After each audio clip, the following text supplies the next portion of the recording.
As Joseph Knight looks at his wife Polly, he knows she's deathly sick. Their son Newell rushes ashore to buy lumber for her coffin, knowing it won't be long now. However, Polly continually pleads with the group of about 60 saints not to stop or take breaks in this month-long trek down the Ohio River, up the Mississippi River, and west on the Missouri River. Polly tenaciously holds on to life, for her greatest desire is to set foot in Zion.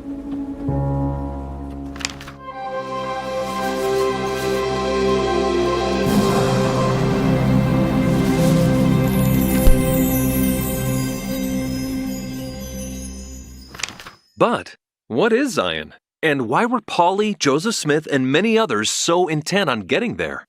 Well, Zion means a lot of things to a lot of people. Anciently, Zion was named after one of the hills of Jerusalem where Solomon built his holy temple. But the cause of Zion has interested people of God in every age, particularly the saints, who picture Zion as a promised land and peaceful refuge for the righteous to flee from the wickedness of the world. Now, prior to this trek, Polly and her husband Joseph spent their lives helping and taking care of the Colesville Saints. If you remember, they'd settled in early May on Lehman Copley's land in Kirtland, Ohio, after traveling from New York. And although Lehman had initially welcomed them gladly, he suddenly had a very unpleasant change of heart. He booted them off his land and charged them for it, leaving the Knights and all of the Colesville Saints homeless. After counseling with the prophet, the Lord answers their heartfelt prayers by directing them to continue on to Missouri, where they'll build Zion. Now, even though the official church had only been in Ohio for less than 6 months, the Lord sends 3 groups of saints, including the Colesville branch, 3 states away. Joseph Smith eagerly leads the second group to Missouri with Edward Partridge, Sidney Rigdon, Joseph Coe, Martin Harris, W. Phelps, and Sidney and Elizabeth Gilbert. Phelps is called to write educational books for children and to be the church printer, while Gilbert is called to be the bishop's agent and establish a store for the saints in Missouri. The third group includes about a dozen sets of missionaries traveling to Missouri by various routes, preaching and teaching along the way.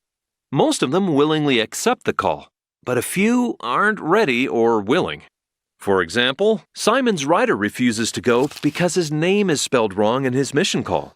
He feels that, as a prophet, Joseph should know how to spell his name.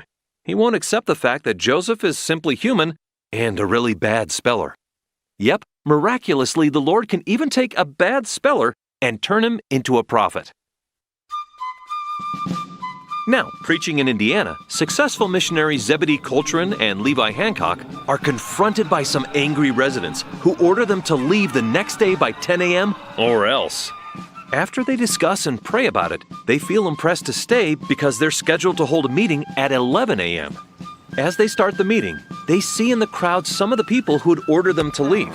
But, unafraid, Levi proclaims, "My father fought for your freedom in the Revolutionary War, and my relative, John Hancock, was one of the signers of the Declaration of Independence."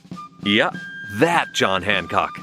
Having gained their respect, Levi then preaches the gospel, recording later, "After the meeting, we went to the water and baptized 17 out of that crowd, who the day before were going to mob us." Unfortunately, some other missionaries aren't having much success. In Missouri, elders Cowdery, Peterson, Williams, and Whitmer are still preaching the gospel in Independence, but have baptized less than 10 people due to the tough crowd in the neighborhood. Get a job! They're thrilled as all of the saints from Ohio begin arriving in Independence. However, the groups arriving from Ohio are, shall we say, shocked when they find a desolate Wild West wasteland of lawlessness filled with slaveholders and folks running from the law. What?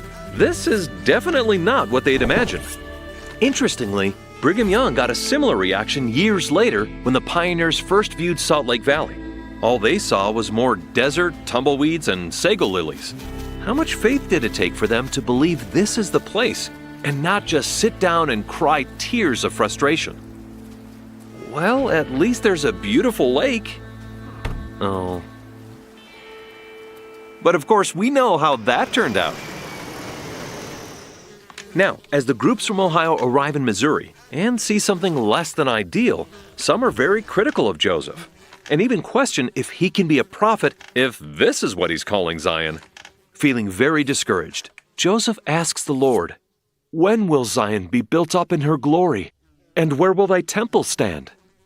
6 days after their arrival, the Lord answers that this is Zion, the land of promise, and the place for his temple.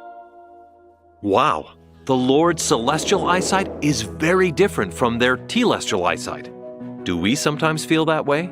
Like the Lord is seeing something amazing, but all we see is monotonous waste. Or do we look in the mirror and only see a mere mortal, while he sees our divine potential? Often we see Babylon while he sees Zion. Wouldn't it be wonderful to see ourselves and our circumstances as the Lord sees them?